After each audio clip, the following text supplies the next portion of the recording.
तुम्हारी औरतें समझ लो तुम्हारी नहीं रह गई फिर वो, क्योंकि ये ना बुलाता था अपने पास वहां पर, और हजारों की मात्रा में प्रेगनेंसी टेस्ट किट मिली थी उसके वहां पर, तो उसका प्रयोग तुम्हारी महिलाओं पे किया गया होगा भाई। हमें तो कहते हुए भी शर्म आती है कि वो प्रेगनेंसी टेस्ट किट जो है वो कितनी महिलाओं पे किया गया होगा। और जो इतने सारे भक्त जो हमसे लड़ रहे हैं भैया, पता नहीं है वो तुम में से ही किसी की, भगवान ना करे, क्षमा चाहेंगे, पता कर लो। आज का जो हम विषय ले रहे हैं वो ले रहे हैं कि सूर्य को जल क्यों चढ़ाया जाता है।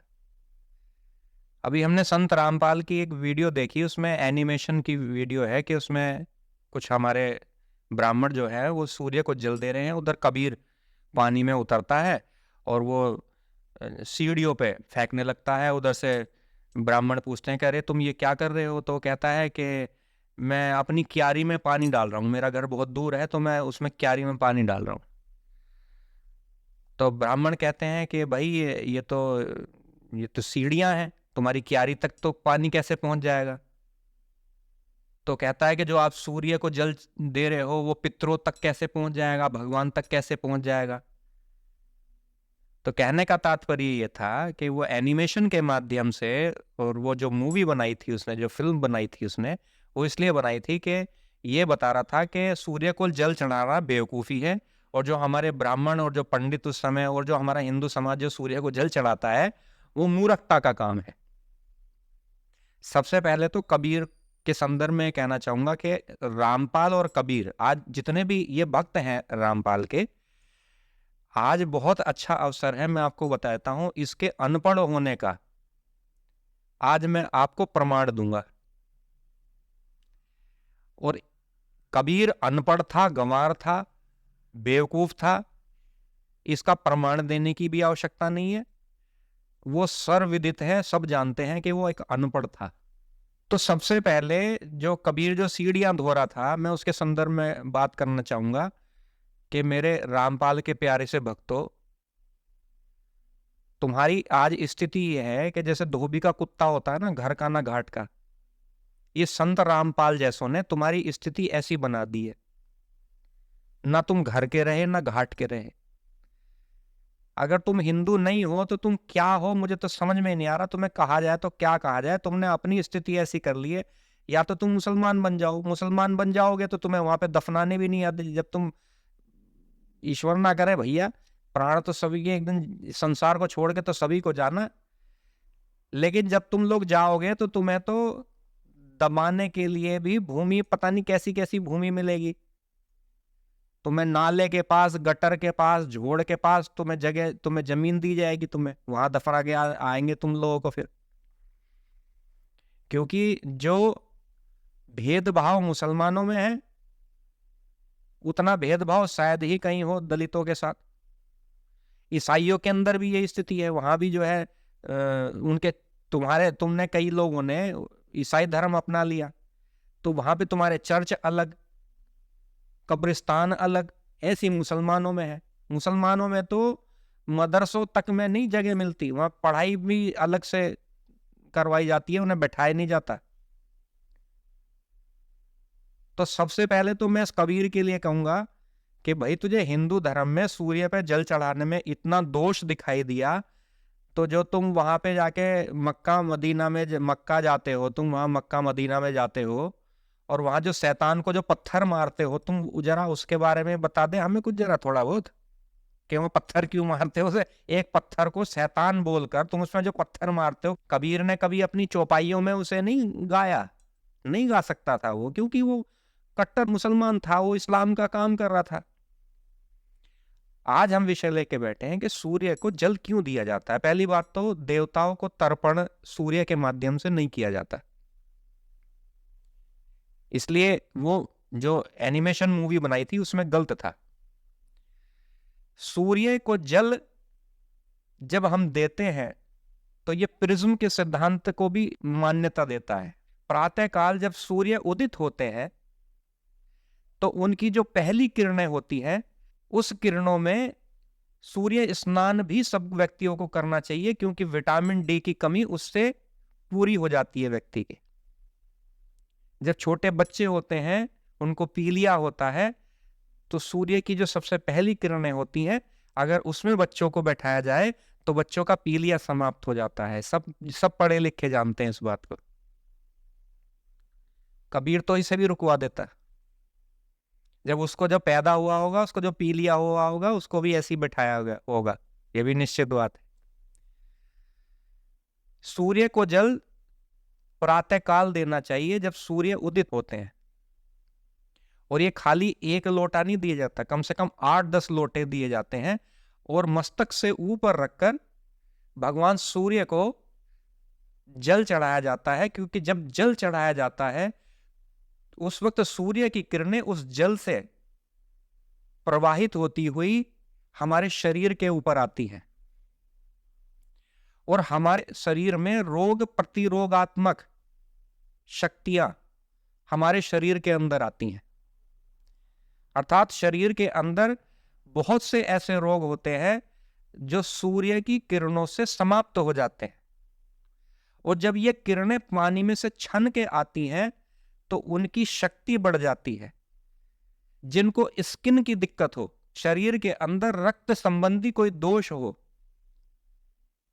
त्वचा का कोई रोग हो, तो कम से कम उसे 10 लोटे जल इसी प्रकार से भगवान सूर्य को जल अर्पित करना चाहिए लगातार।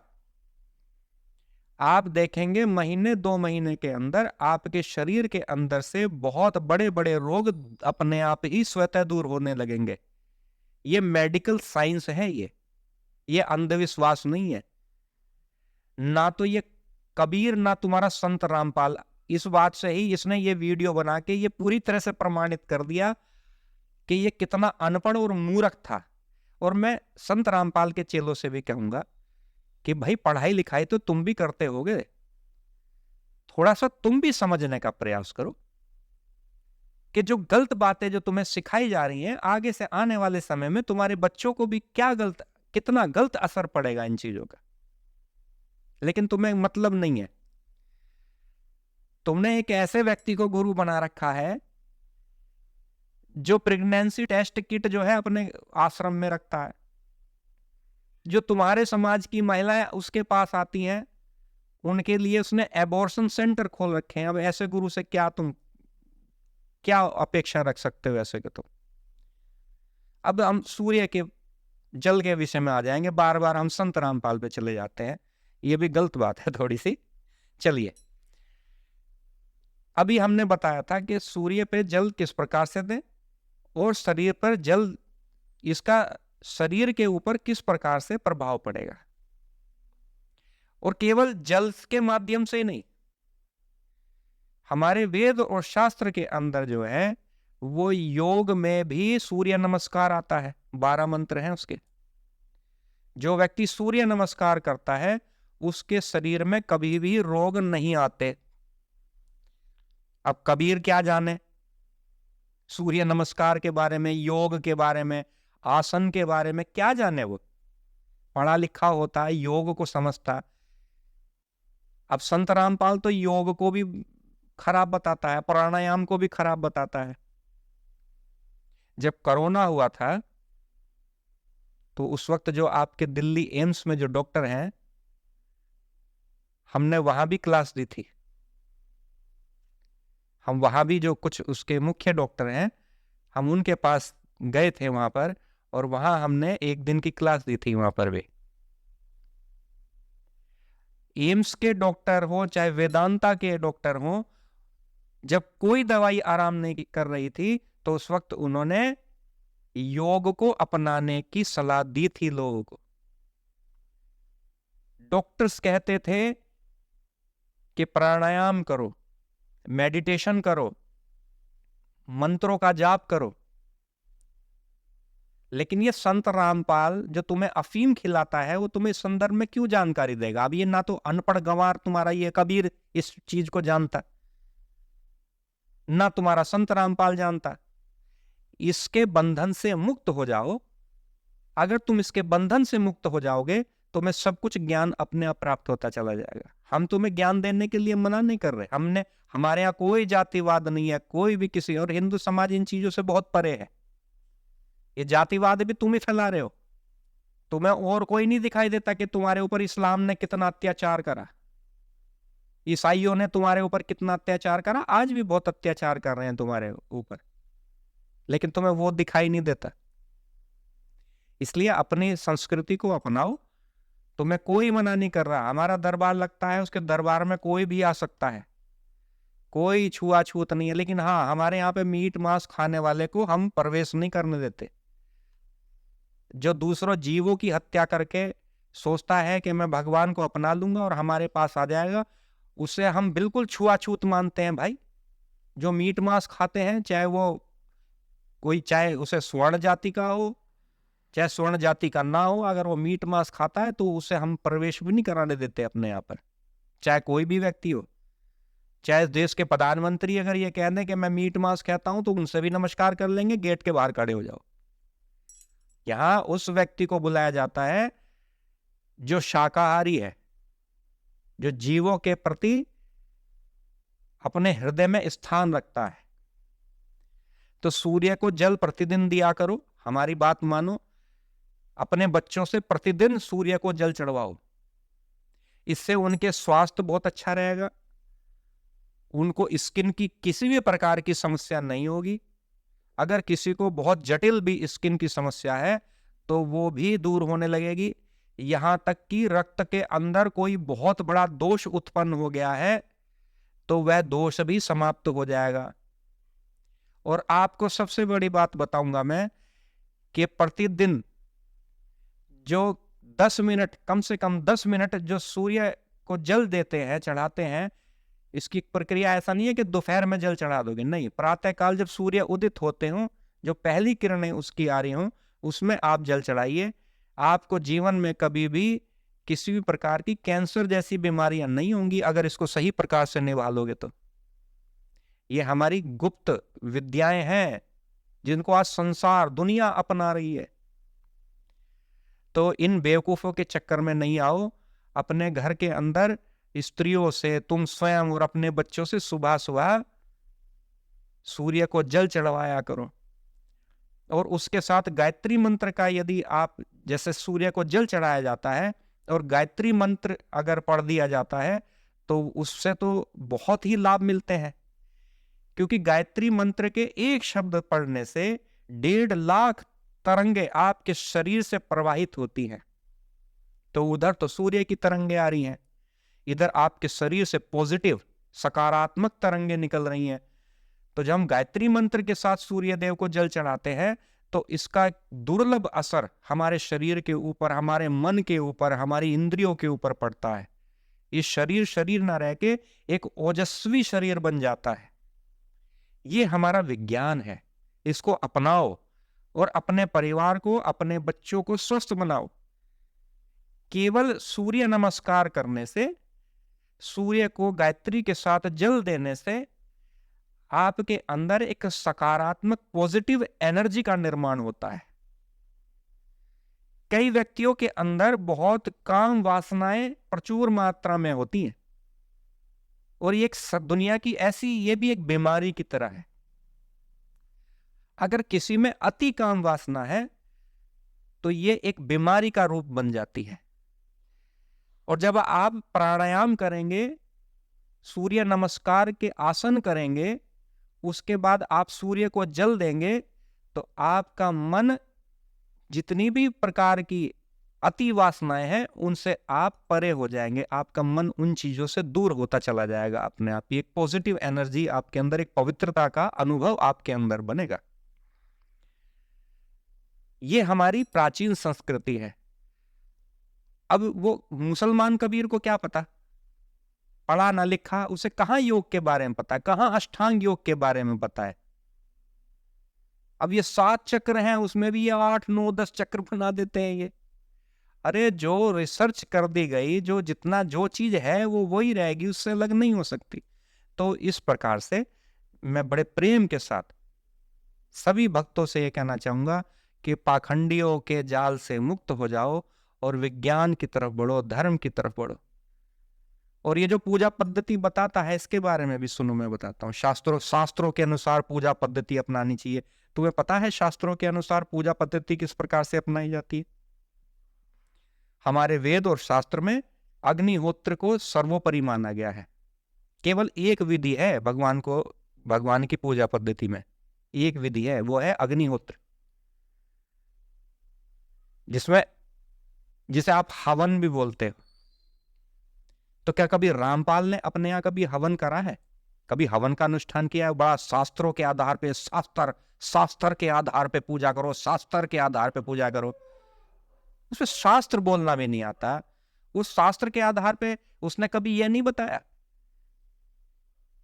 कि वैदिक हवन ही शास्त्र विधि के अनुसार पूजा पद्धति है, लेकिन वो नहीं बताएगा। अब वो कहेगा हवन से क्या होता है? अरे मूर्खो, हवन के संदर्भ में भी मैं आपको बताना चाहता हूं क्या होता है। ये संत रामपाल या उसके कबीर में इतनी क्षमता नहीं है। घी को बोलते हैं संस्कृत के अंदर धृत, और लकड़ियां नहीं बोलते, उन्हें बोलते हैं समिधा। एक धृत की बूंद अर्थात एक घी की बूंद 10,000 मेगाटन ऑक्सीजन का निर्माण करती है। और बेंगलोर के अंदर इंस्टीट्यूट बने हुए हैं इस चीज के, जो हमारी आध्यात्मिक विद्याओं के ऊपर रिसर्च कर रहे हैं। जापान के अंदर भी हवन के ऊपर रिसर्च करी गई, और आज कैंसर पेशेंट के सामने वहां पर हवन किए जाते हैं। लेकिन हम पुनः आते हैं एक बात के ऊपर, एक घी की बूंद 10,000 मेगाटन ऑक्सीजन का निर्माण करती है। और इसके अंदर जो सामग्री डाली जाती है, उस सामग्रियां जो है वो औषधियों से निर्मित होती हैं। उसके अंदर तेज पत्र होता है, उसके अंदर कपूर होता है, उसके अंदर लौंग होती है, जटामासी होती है। 3,000 तरह की औषधियां हैं, जिसमें से हर बीमारी के लिए अलग अलग प्रकार की सामग्री तैयार करी जाती है। कैंसर के लिए अलग है, दमे के रोग के लिए अलग है। जब आप हवन कर रहे हो तो आंखें के पत्तों से बनी सामग्री यदि आप वैदिक हवन में प्रयोग करते हो तो आपके दमे की बीमारी बहुत हद तक दूर हो जाएगी, या कहें समाप्त हो जाएगी। इसी प्रकार से कैंसर की बीमारी के लिए अलग से सामग्री होती है। किसी को हार्ट की प्रॉब्लम है तो अलग से है, क्योंकि जो उससे जो धुआं निकलता है वो एक तरीके से औषधीय युक्त होता है। जैसे आप खाने में हींग डालते हो तो हींग की खुशबू देखा है आपने, कहां दूर दूर तक चली जाती है। पहले धुनी लगाया करते थे, बड़े बड़े हॉस्पिटल में भी धुनी लगाया करते थे। और जब आपकी कोरोना की बीमारी हुई तो आपने देखा कि डॉक्टरों ने क्या सलाह दी? उन्होंने कहा कि नीम के पत्तों को सुखाकर उनको जलाओ, तो कोरोना जैसे बैक्टीरिया भी समाप्त होंगे। और आज भी जो डेंगू की बीमारी जिस घर में होती है, उसमें गाय का उपला, उसके ऊपर कपूर रख दो, उसके ऊपर नीम रख दो और उसे जला के अपने घर में जला दो, सारे बैक्टीरिया समाप्त हो जाएंगे, डेंगू जैसे मच्छर समाप्त हो जाएंगे, उनका जहर भी समाप्त हो जाएगा। ये विज्ञान है आपका। तो हमारे यहाँ पर हर प्रकार की सामग्री हर रोग के लिए बनती है, इसलिए हवन किया जाता है और उसमें परमात्मा का नाम लिया जाता है। उसमें वेद मंत्र जो पढ़े जाते हैं, जब अग्नि प्रज्वलित की जाती है तो उसमें ईश्वर का नाम भी लिया जाता है, तो उसकी शक्ति 100 गुना क्या, 10,000 गुना क्या, कई लाख गुना शक्ति उसकी बढ़ जाती है। जब हम कोई काम करते हैं और उसमें परमात्मा का नाम लेते हैं तो उसकी शक्ति अनंत रूप से 1 गुना नहीं, 2 गुना नहीं, हजारों गुना नहीं, लाखों गुना बढ़ जाती है। अब ये संत रामपाल हवन के बारे में क्या जानेगा ये? और सबसे बड़ी बात, जब हमारे यहां पे प्राचीन काल में वर्षा नहीं होती थी, और आज भी ये मान्यता प्राप्त क्रियाएं हैं कि जब हमारे यहां पर वर्षा नहीं होती थी, सूखा पड़ता था, तो हमारे यहां पे बड़े बड़े हवन होते थे, वर्षा के लिए हवन होते थे। क्योंकि जब हवन होते हैं और बड़े बड़े हवन होते हैं तो हवन से ऑक्सीजन का निर्माण होता है, जो बादल बनाने का काम होता है। पर्यावरण की अगर शुद्धि करनी हो तो उसका सबसे बड़ा उपाय क्या है? वो है वैदिक हवन। हवन कीजिए। और घर की शुद्धिकरण करनी हो तो भी हवन। जिस घर के अंदर हवन होता है, 1 महीने तक किसी भी प्रकार का हानिकारक रोगाणु कीटाणु उस घर के अंदर जन्म नहीं लेते। ये हम नहीं कह रहे हैं, ये मैं नहीं कह रहा, हमारे वेदों ने, शास्त्रों ने तो ये बहुत पहले ही बता दिया था, करोड़ों वर्ष पहले। ये आज की मेडिकल साइंस रिसर्च करने के बाद बता रही है। ये संत रामपाल तो कह देगा कि हल्दी का प्रयोग भी मत करो। विदेशों में इसके ऊपर रिसर्च हुई, तब लोगों ने माना विदेशों में भी आज एंटीबायोटिक की तरफ हल्दी ली जाती है, और वो हमारी हवन सामग्रियों में भी पड़ती है। अगर हम यज्ञ के संदर्भ में अभी हम 2-3 घंटे और बोलेंगे तो वो भी कम पड़ जाएंगे। ये है वेद शास्त्र, ये है वेद शास्त्र। क्या कभी तुमसे, और ये मैं एक चीज और कहना चाहूंगा, संत रामपाल के भक्तों से कहना चाहूंगा, इसमें कोई जाति नहीं है, धर्म नहीं है, इसे कोई भी हवन को कर सकता है। अगर किसी को हवन सीखना है तो हाँ, आप मैसेज अगर आप करेंगे तो उसे हम हवन की विधि भी बताएंगे, क्योंकि हवन अपने लिए नहीं करा जाता। आज संत रामपाल जैसे समाज के अंदर विद्वेष फैलाने का काम कर रहे हैं, मूर्तियां उठा के फेंक दो, ब्राह्मणों को गाली दो। लेकिन जब ब्राह्मण भी अपने घर में हवन करता है तो वो हवन की खुशबू जहां जहां तक जाती है, अब वो हवन का धुआं जो है वो मुसलमान के घर भी जाएगा, वो दलित के घर भी जाएगा, वो जहां जहां धुआं फैलता चला जाएगा वहां वहां कल्याण करता चला जाएगा। धुआं जितना दूर तक फैलेगा वहां वहां रोगाणु कीटाणु सब समाप्त होते चले जाएंगे। इसलिए यज्ञ को सर्वश्रेष्ठ क्रिया माना गया है, इसे ही सर्वश्रेष्ठ दान बोला गया है।